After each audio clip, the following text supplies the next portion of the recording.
자, 여덟 번째 물건을 보시겠습니다. 부천지원 2024-53367의 임의경매, 이것도 김포시 통진읍에 있는 공장이 토지가 882평이고 건물이 119평입니다. 점유자나 임차인은 없습니다.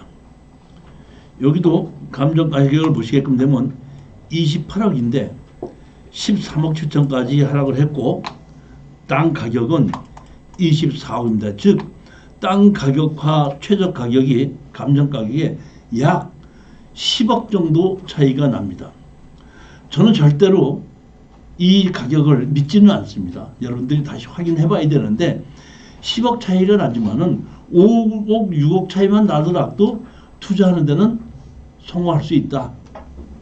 토지 투자를 보고 기반시설만 돼 있다고 할 때는 큰 문제가 없고, 우리가 월세를 주고 월세를 받으면서 기다릴 수 있다는 건 땅 투자의 기본 원칙인 겁니다.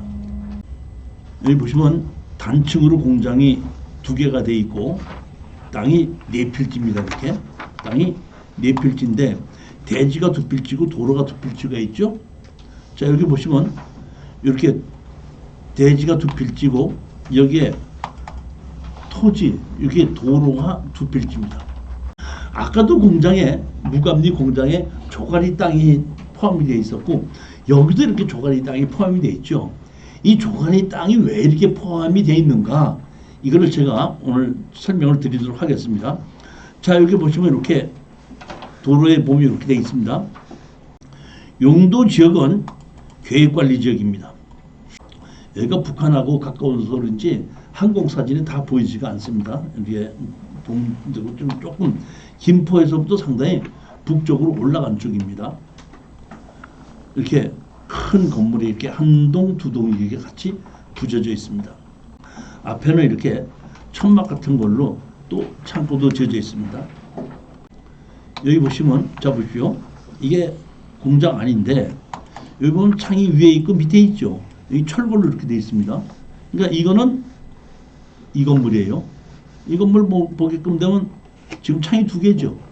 아래 위층으로 되어 있죠. 그러니까 실내가 한 4.5m 정도쯤 되는 것 같아요. 그러니까 원래 4.5m 이상 되면 층수가 하나 더 올라가게끔 되는 건데 이게 보면 한 4m 510을 만들어놨기 때문에 햇빛을 창을 크게 하지 않고 아래 위로 2개로 만들어 놓은 겁니다. 그렇지만 여기에 보면 임시로 만들어져 있는 천막 같은 건 밑에가 창이 하나죠. 그렇죠? 자, 이거 보시면 여기는 창이 2개입니다. 이거는. 그리고 여기는 뭐죠? 창이 하나죠. 그러니까 여기는 트러스 구조죠. 여기는 철골 구조죠. 그렇죠? 이건 철골 구조지 않습니까? 철골 구조잖아요. 이렇게. 이거는 트러스 구조잖아요. 그러니까 요거는 앞에 있는 건물이고 여기는 뒤에 실질적으로 쓰는 겁니다. 그런데 여기 제가 이렇게 봐도 아쉬운 것이 여기 보면 저게 안 보이죠?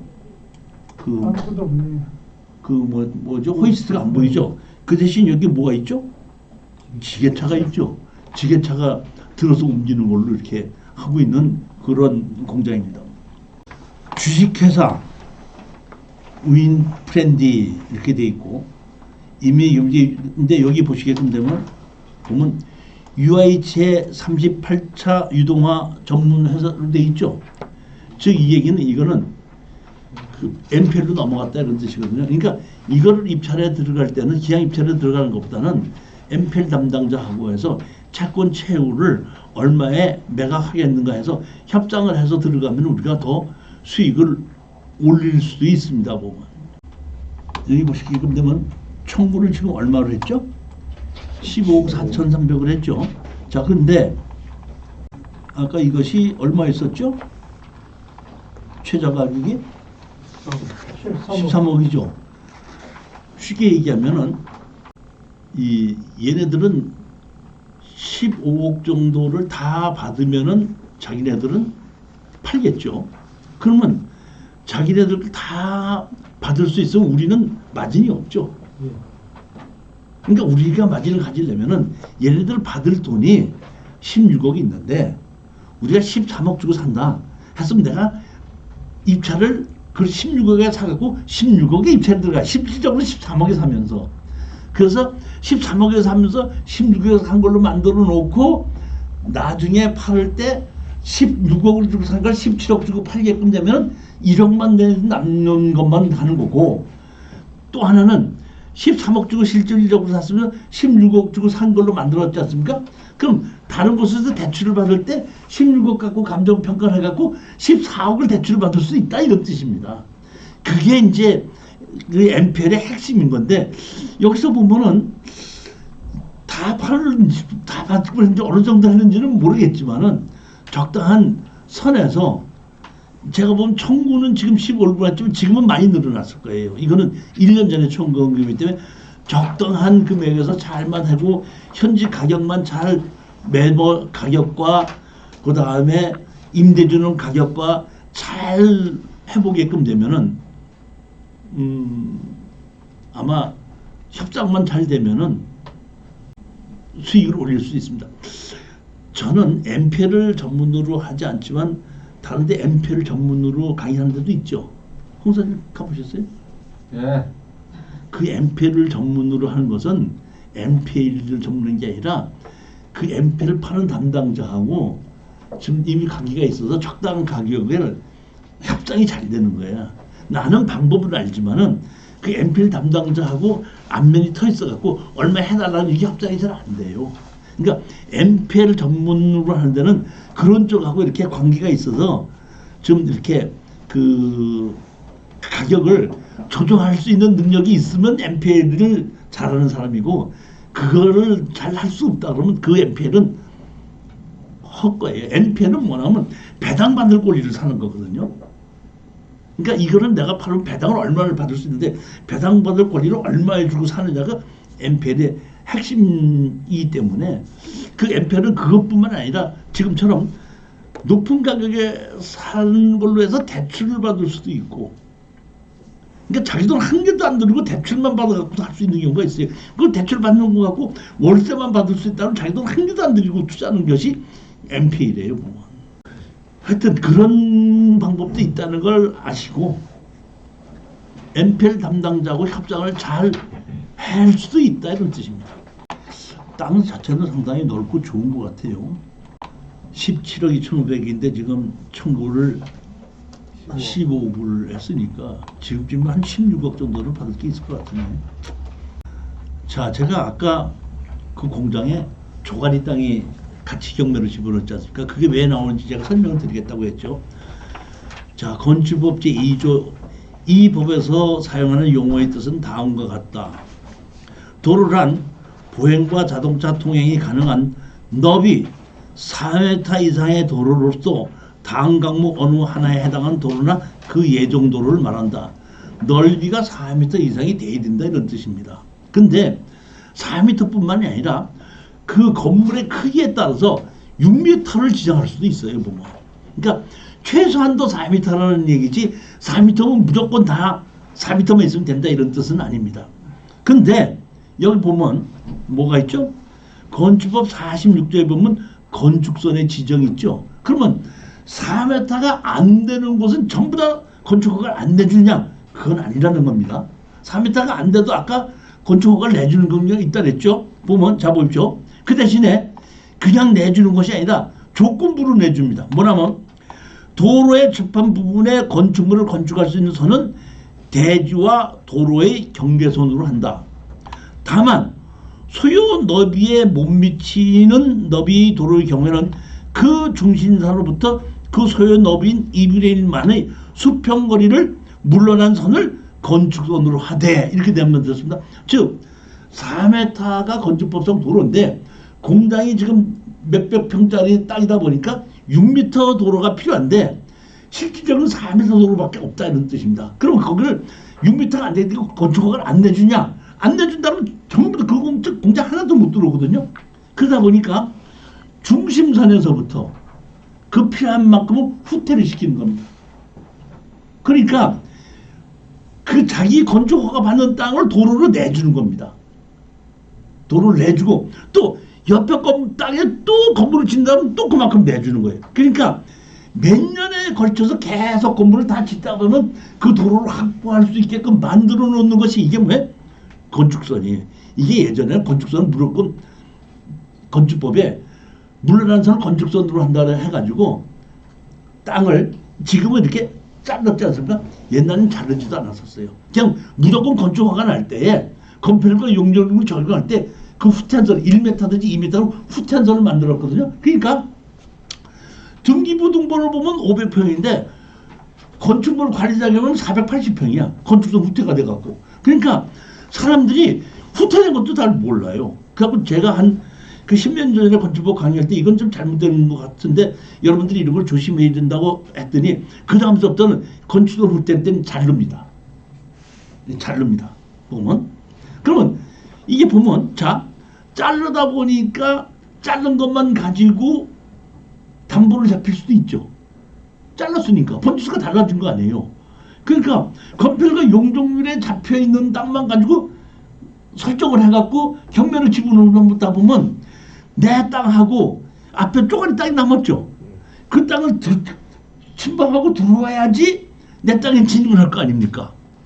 그 또 맹지가 되는 경우가 있어요. 보면 그때 이때 제가 이 우리 그 건축법 2에 보면은 제가 이거를 질의한 적이 있습니다. 이렇게 돼서 이거 할 수 있냐 했더니 그런 건축선에 의해서 이렇게 지은 것을 후퇴한 거기 때문에 그 다른 거 없이 그냥 없이도 건축허가 내줄 수 있다. 이제 이런 것이 있는데 건축선에 의해서 후퇴한 것이다. 뭐 아는 담당자들은 그렇게 해주고 건축선이라는 거 모르는 담당자들 많죠. 지금 열심히 공부해가지고 지금 그 합격한 공무원도 많죠.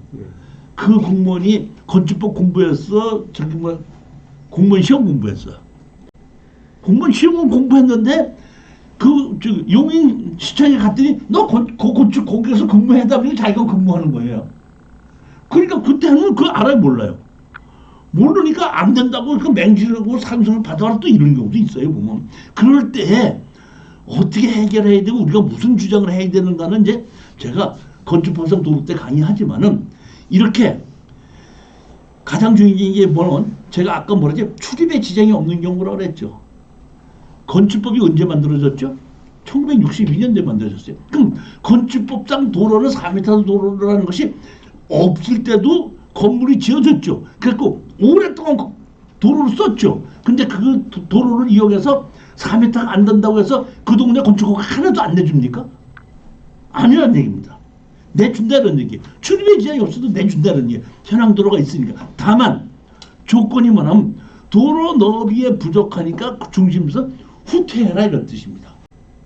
그런 식으로 허가를 내주는데 이게 아까 그 공장에서 쪼가리 땅이 나온 것이 후퇴한 선입니다. 건축선에서 후퇴하다 보니까 잘라진 거고 잘라진 거를 등기를 설정을 할 때 두 개가 다 돈 빌려주는 데서 이렇게 잘라 있는 거 보면 담당자들이 돈 빌려주는 담당자들이 이제 공부해서 알아요.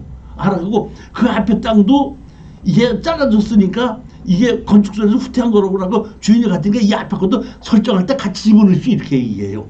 왜냐하면 앞에 거를 집어넣지 않고 뒤에 것만 설정했을 땐 또 맹지가 된다고 해서 가격을 하락할 수 있으니까. 그러니까 담당자들도 돈 빌려주는 담당자들도 건축선 후퇴하는 걸 알기 때문에 그 앞에 것도 같이 설정을 해라 하고 돈을 안 갚으면 그 도로로 쓰고 있는 것도 같이 경매로 집어넣고 하면서 낙찰받은 사람의 보호를 해주게끔 하다 보니까 그런 것도 지금 같이 경매로 나온다 이런 뜻입니다. 그런데 담당자가 잘 모르는 사람들은 그 도로를 끌고 건물을 쓰고 있는 것만 설정을 하고 돈을 빌려주는 경우도 있어요. 이렇게 잘라지게 딱 있을 때는 눈치를 빠르게 채고 아 이거 건축선 후퇴니까 이 앞에 것까지 같이 담보 설정해야 된다 하는 걸 모르시는 분들이 있다 이런 뜻입니다. 이렇게 해서 보면 도로의 종류가 도로법상 도로도 있고 농어촌 도로 정비법에 의한 도로도 있고 공간정보 구축에 가는 도로도 있고 사도법에 의한 사도도 있고 마을 안길 조금 아까 마을 안길입니다. 이 마을 안길 그 다음에 민법에 의한 주의 토지 통행권 현황도로 및 현황통로 현황도로하고 현황통로하고 차이점 그 다음에 건축법상 도로 이거를 제가 자세히 설명을 드리려고 합니다. 이번 1월 17일 날 지목에 의한 도로와 통로가 있고 건축법의 도로는 개인의 땅과 공무로 통하는 곳의 중간을 연결시켜 주는 겁니다. 그러니까 내 땅과 공로라는 얘기는 지방자치단체나 국가에서 모든 사람이 사용할 수 있게끔 만들어 놓은 도로를 공로라고 얘기하고, 내 개인 땅과 공로 사이에 통행로가 없을 때에 건축법상 도로를 만들어서 공로와 내 땅 사이에 연결시켜 주는 것을 그걸 왜 건축법에 의한 도로라고 합니다. 그러면 사용승낙을 해줬으면 도로로 바뀌는데, 지적법에 의해서 사용승낙을 한 사람이 지목변경을 신청을 해야 됩니다.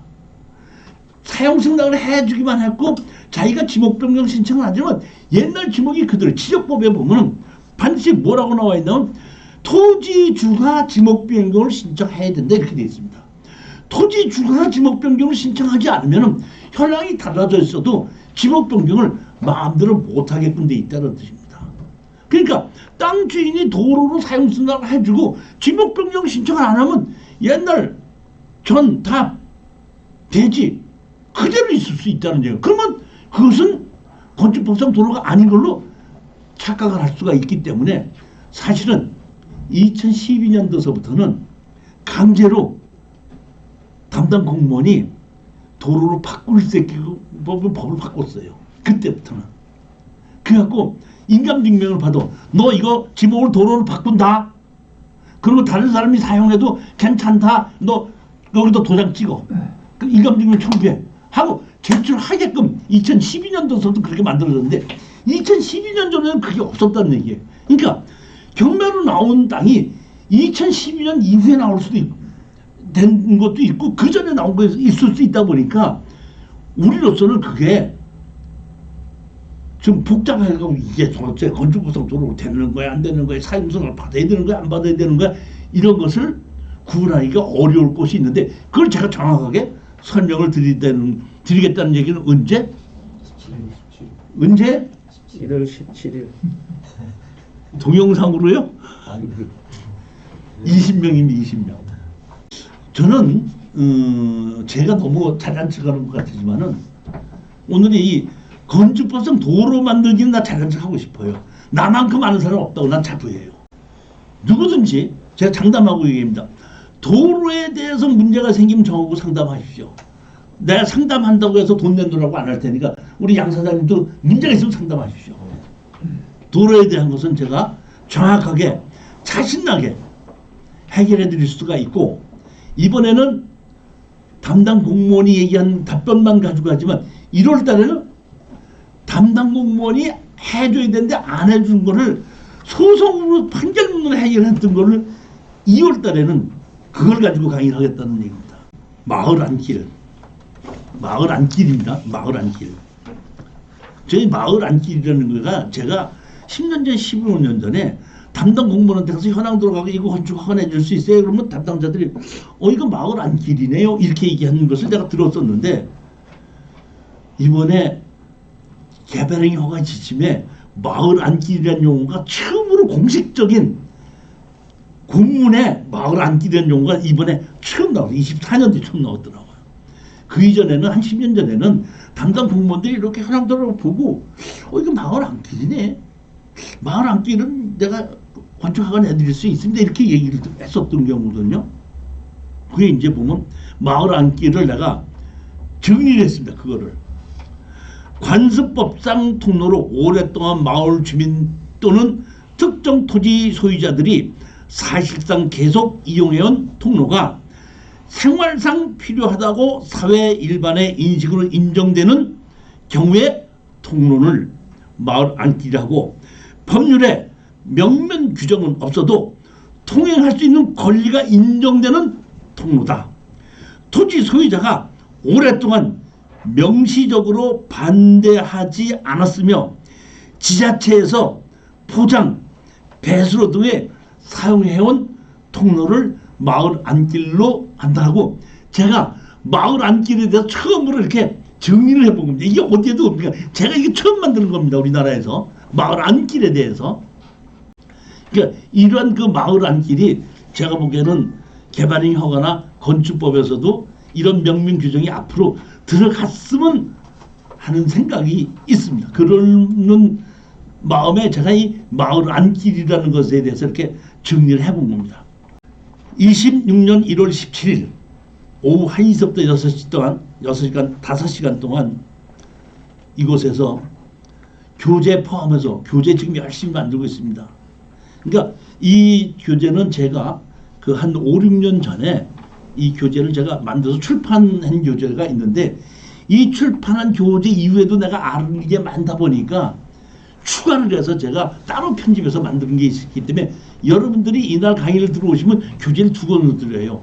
5년 전에 제가 출판해서 만들었던 교재와 제가 그 후에 추가해서 만들어야 될 교재를 포함해서 같이 2권을 드려가지고 그걸 가지고 강의한다 이렇게 생각하시면 됩니다. 9번째 물건입니다. 의정부 지원입니다. 이것도 공장입니다. 2024 89280 토지가 1599평 건물이 634평입니다. 감정 가격이 29억에 14억까지 하락을 했고 원래 토지 가격은 19억입니다. 그러니까 토지 감정 가격보다 약 한 5억 정도가 더 하락하게끔 된 겁니다. 단층으로 이렇게 1층, 2층으로 이렇게 건물이 있고 그다음에 그 도로가 2필지고 공장이 1필지입니다. 여기 보면 이렇게 공장이 1필지고 여기 뭐에 도로로 쓰고 있는 것이 2필지인데 여기 보면 요 하나 하고 요거는 지분이고 여기 공장입니다. 전체적으로. 여기도 이 공장이고 앞에도 공장이더라고요. 보면. 용도 지역은 계획관리 지역입니다. 이렇게 공장이 다 들어서 있는데 여기서부터 이렇게 쭉 들어가서 여기에 공장이 있는 이러한 건물입니다. 여기를 보면 동두천에서 보면 조금 더 위에 있는 위치에 있습니다. 여기에 보면 이렇게 공장이 있고 이쪽에 있고 진입도로가 이렇게 있습니다. 여기 보면 기역자로 되고 여기 건물 이렇게 있습니다. 오버헤드 크레인이 있고 호이스가 있는 그런 공장입니다. 소유자가 최누구로 돼 있고 채권자는 UHI 이것도 유동화해서 하기 때문에 이것도 NPL로 가능한 겁니다. 주식회사 국민은행이 선순위 1순위입니다. 청구를 16억을 했죠. 여기 보면 대항력 있는 임차인이 2천만 원이 있음으로 나오죠.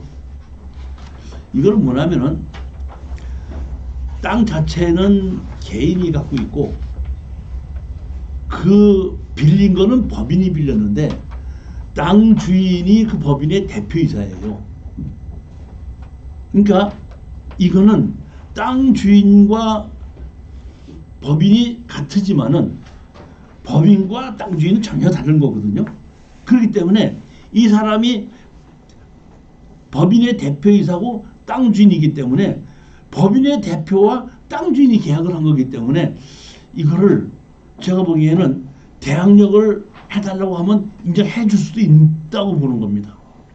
인정해 줄 수도 있는데 다만 확정도 없고 뭐도 없죠. 배당도 없죠. 배당도 없기는 하지만은 이제 우리로서는 낙찰 받은 사람으로서 이 사람이 배당 요구를 안 했으니까 대항력을 행사해서 우리 보고 달라고 그랬죠. 그럼 우리가 달라고 할 때 진짜 계약한 건지 계약서 한번 보자. 확인해 보자.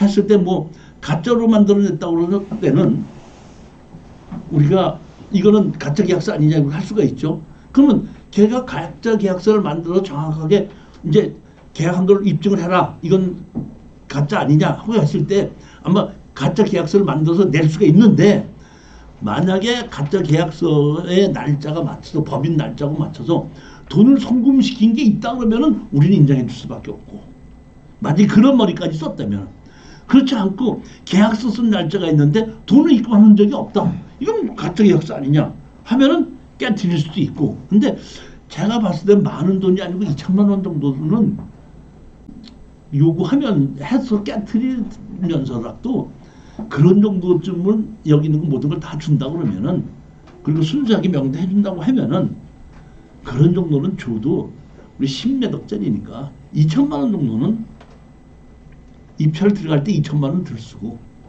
낙찰 받아서 양보하는 것이 괜찮지 않는가 싶은 생각은 드는 정도입니다. 이번에 연말이 돼갖고 제가 추천 물건을 그렇게 탁 마음에 드는 게 이렇게 많지 않고 공장만 몇 개, 한 4개, 5개 이렇게 보는 다른 데는 지분 경매가 많고 건물 매각 조회가 많은데 이번엔 그런 물건이 별로 없더라고요. 찾아봐서 없어서 이제 공장 물건에서 좀 찾았는데 아마 내년 1월 23일쯤 되게끔 되면 그동안 밀렸던 것을 연말이기 때문에 제가 보기에는 그 날짜에 경매 진행을 아주 좀 미뤘던 것 같아요. 그렇기 한 1월 23일쯤에는 좋은 물건이 상당히 많이 있을 것 같은 생각이 들거든요. 한번 홍 사장님, 네. 한번 좀 추천 좀 해주세요. 양 사장님 좀 추천 좀 해주세요. 또 아니 추천하라는 얘기는 나한테 등록하라는 것이 아니라 이날 와서 강의를 한번 들어봐라. 이렇게 좀 얘기를 해주십사 그런 얘기입니다. 네. 10번째 물건입니다. 동부지원 2023 5941입니다. 기장군 장안의 토지가 94.98평입니다. 그러니까 약 그 100평이 좀 안 되는 건데 일종 일반 주거지역인데 여기 보면 무허가로 목조주택 5평을 있고 소나무를 하나 심어놨는데 이 사람이 무허가 주택이 5평을 자기 거고 소나무도 자기 거라고 지상권을 신청을 해놨더만 제가 이게 걱정했던 게 뭐냐면은 집은 있는데 주인이 누군지 못해서 나타나지 않을 때 머리가 제일 아프거든요. 근데 이 사람은 자기 거라고 신청해놨으니까 머리 아플 일이 한 개도 없어요. 감정 가격이 얼마죠? 3억 6,400이 얼마까지 하락했죠? 9,900만 원까지 하락했습니다. 감정 가격을 다 믿지는 않습니다. 이건 확인해 봐야 됩니다. 여기 보시면 3억 6,400짜리가 9,900만 원까지 하락했습니다. 컨테이너 2개 및 20은 매각에서 제외함. 2025년 1월 20일에 박누구가 소나무 한 그루 및 소형 목조주택을 위한 지상권 신고를 제출함. 지상권 유무는 불분명함. 이게 땅 주인과 건물 주인이 같으면 뭐가 있죠? 지상권이 있죠.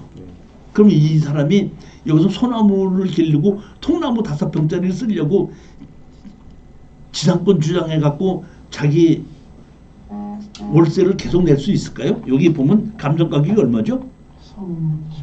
3억 6,400에 년 한 3% 정도를 계속 내야 되겠죠.